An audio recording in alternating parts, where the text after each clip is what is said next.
let's bring our palms together by our heart center. Close your eyes softly and just notice your shoulders, notice your elbows, your hips, your legs, your feet. As you take your next inhale, try to breathe in through your nostrils. And then exhale, softly breathe out. And let's do that one more time together. Inhale through the nostrils and perhaps make the breath a bit longer.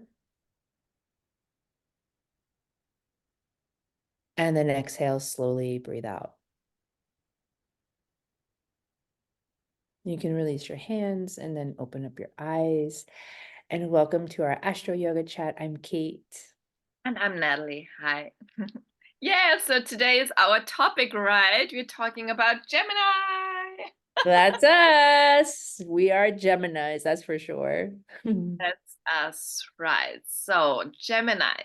Gemini is connected to the third house of communication. It's an air sign, it's mutable.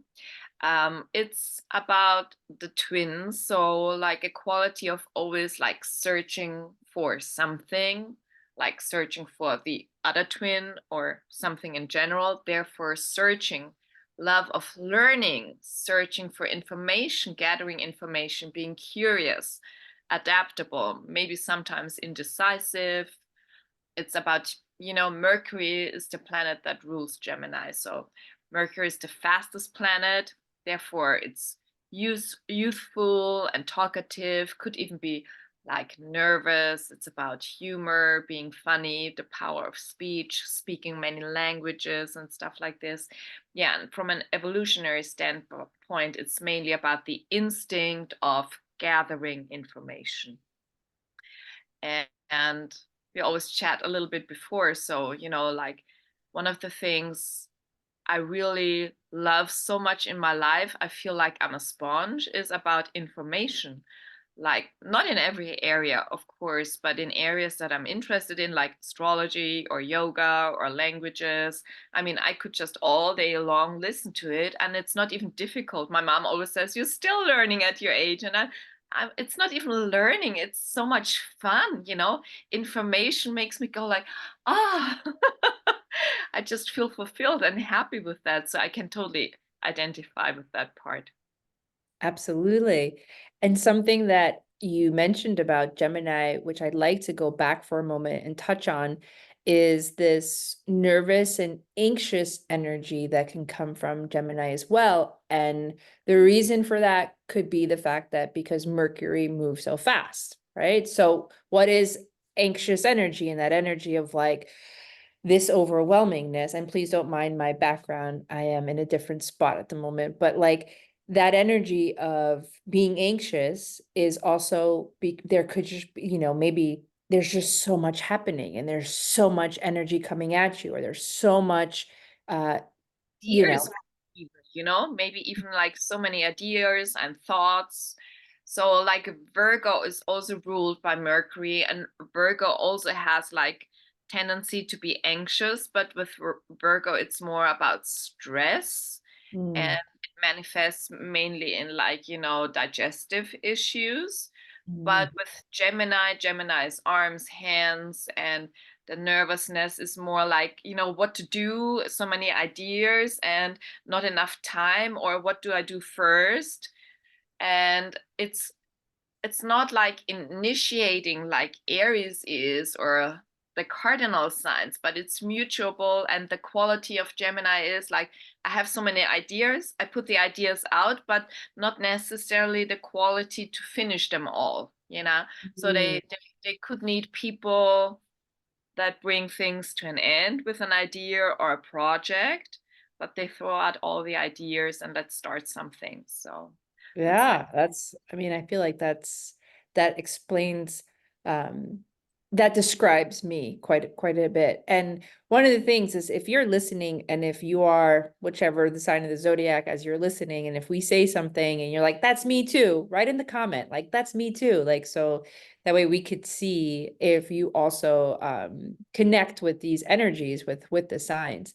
Now something else that you said, mutual, yeah. right? What does that mean?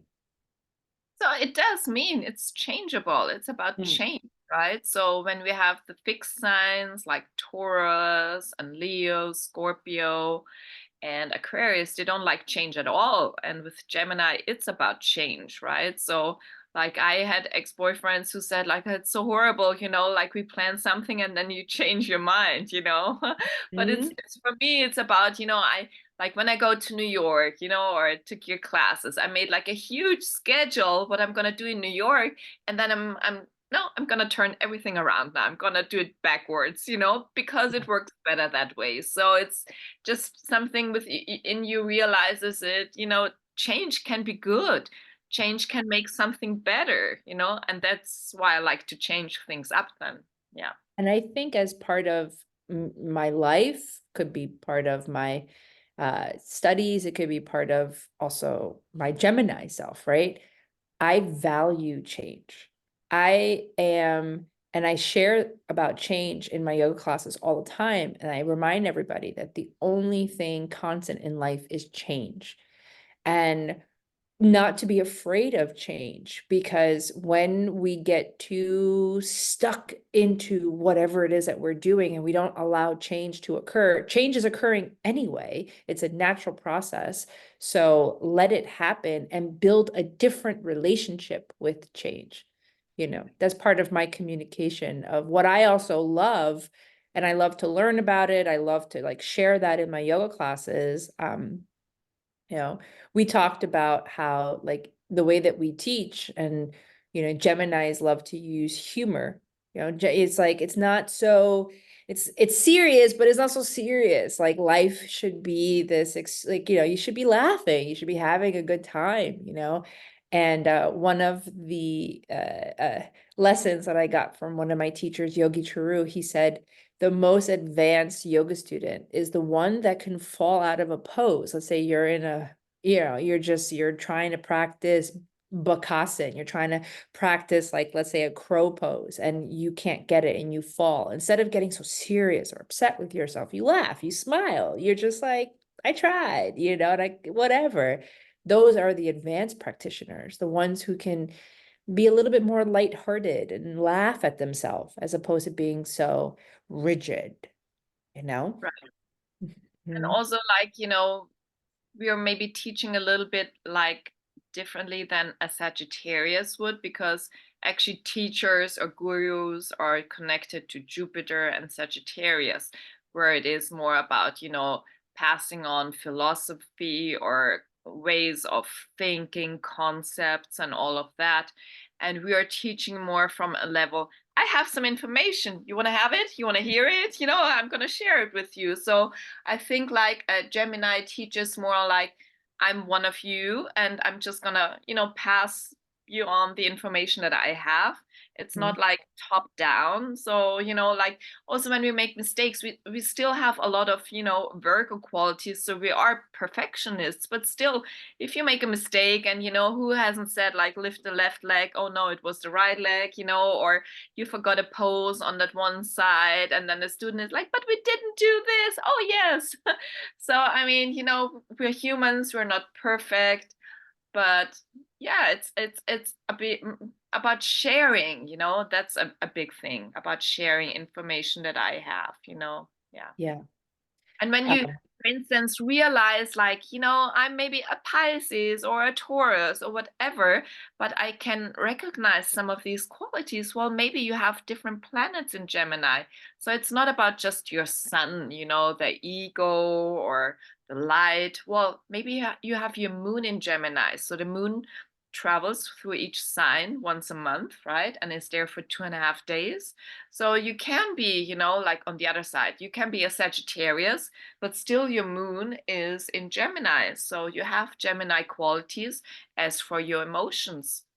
Or, mm, Venus goes like 2, maximum 3 signs from the sun. So, like you could have value systems or systems of what you like in a relationship that have Gemini qualities. So I like a partner who has humor, who's able to change things up and is not boring and stuff like this. So with different planets in Gemini, we can still have Gemini qualities within us. Yeah, that's a great point. Something to look at. So remember to look at your chart and try to find ways to read your chart. And if you can't find a way to read your chart, maybe Natalie will give us a lesson live on. We could do this, like doing the basics on how to read a chart. I think that's what we should do. That should be our like next series in this, because yeah, that's a whole nother ball game, is looking at your chart and understanding. It's like what you said. Yeah, you could be a Gemini. But then the next question, which is an important one for us to know, especially for the kooks out there that are just learning this, right?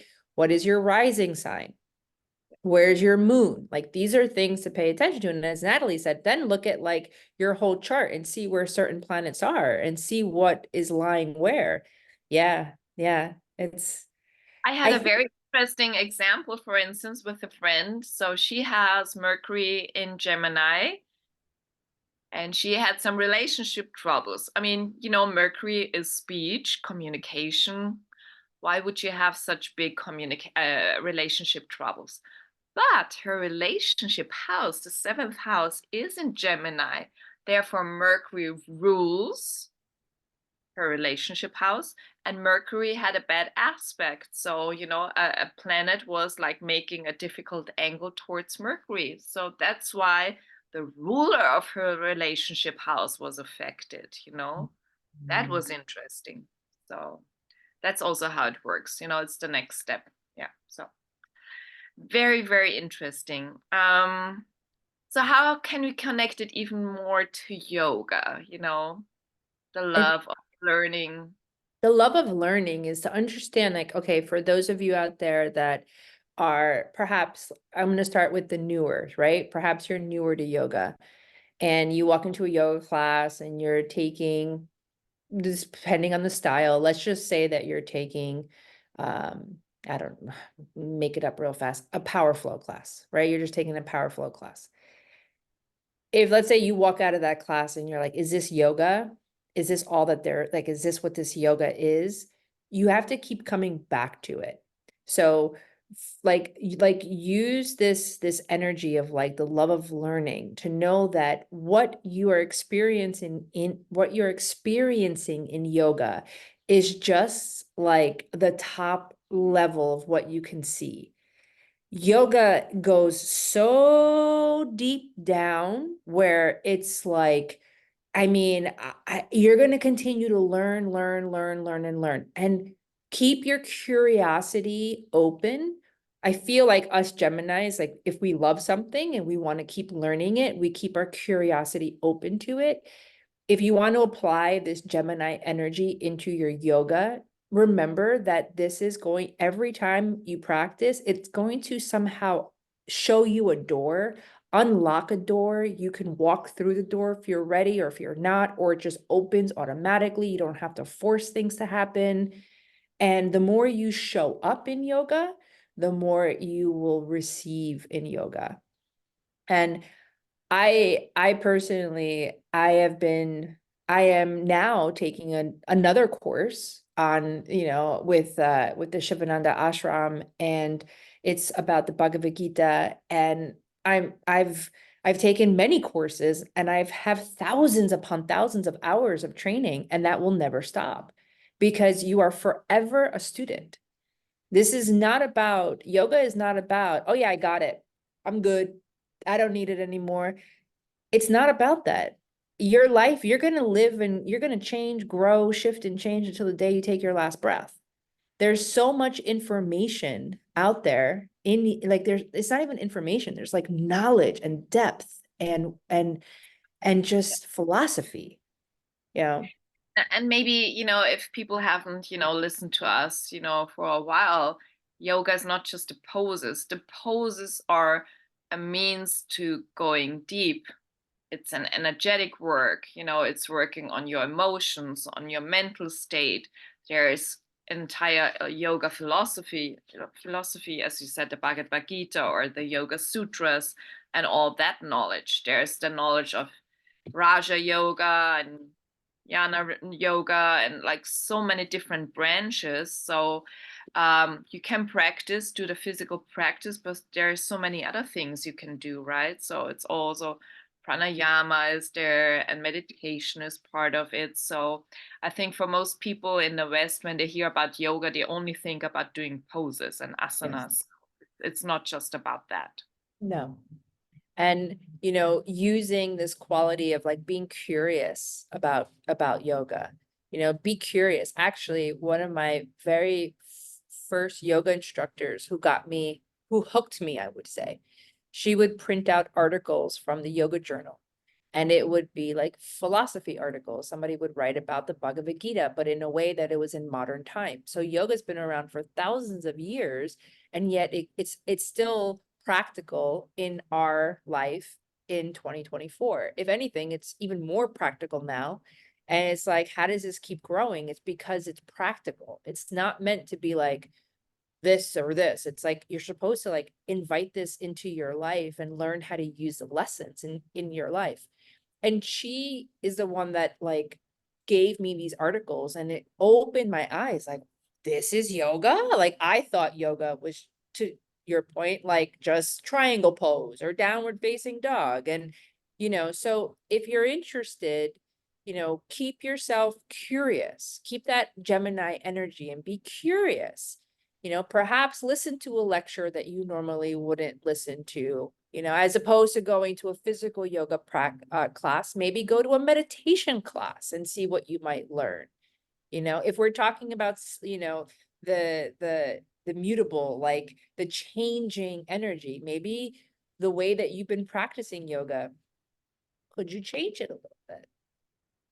Yeah, and what is yoga? I mean, the word yoga comes from to yoke, right? To connect things. And that's maybe like a strength from us. You gather a lot of information. All of a sudden, like all this information comes together and it makes sense. So, it's connecting different things. And in astrology we have the same thing. We also have yogas in Vedic astrologies, like when planets come together in a conjunction or in an opposition, they form yogas, they form connections, and then their information comes together and it makes sense, or you know a different quality comes up with that. So that's really the interesting thing, how we go deep and we connect things in a way when we just are open to things and open to information and learning something. I think one of the worst things is when you think you know it all and you Yeah. never know it all. Even like teaching a pose or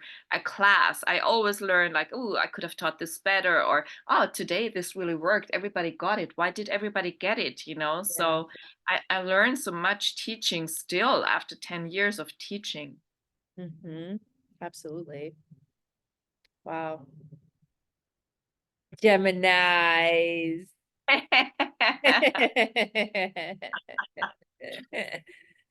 So, do we have some homework?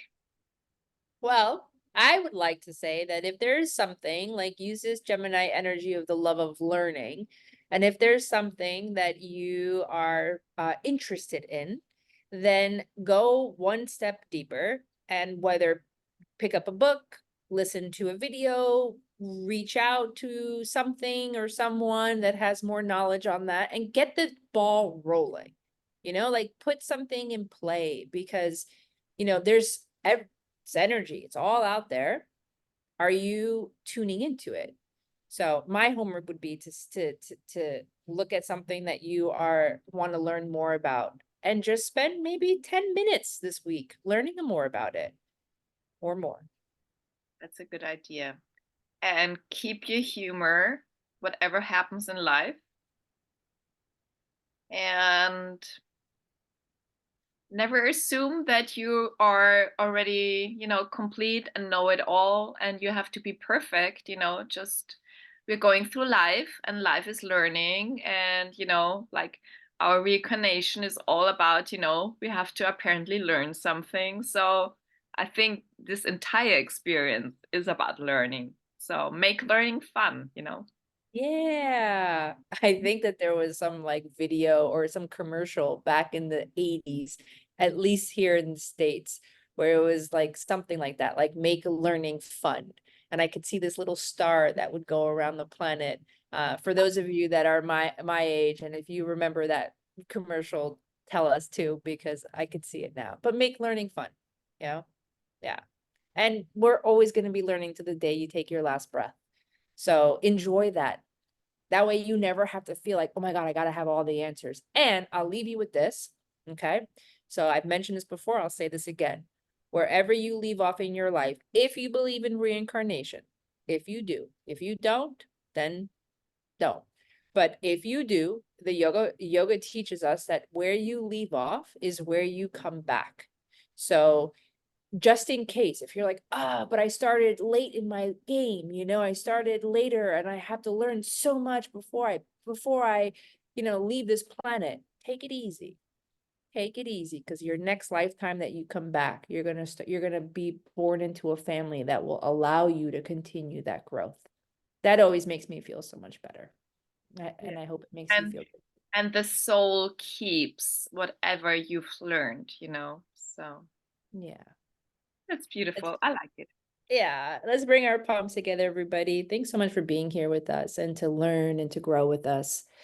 So big Gemini energy as you take an inhale. Just see yourself expanding with lots of knowledge. See yourself expanding with the possibilities of change. And then see yourself with a big smile on your face and laughing through it all, knowing that, life is an experience. Breathe in, one big inhale, and breathe out. Thanks, everyone. Namaste.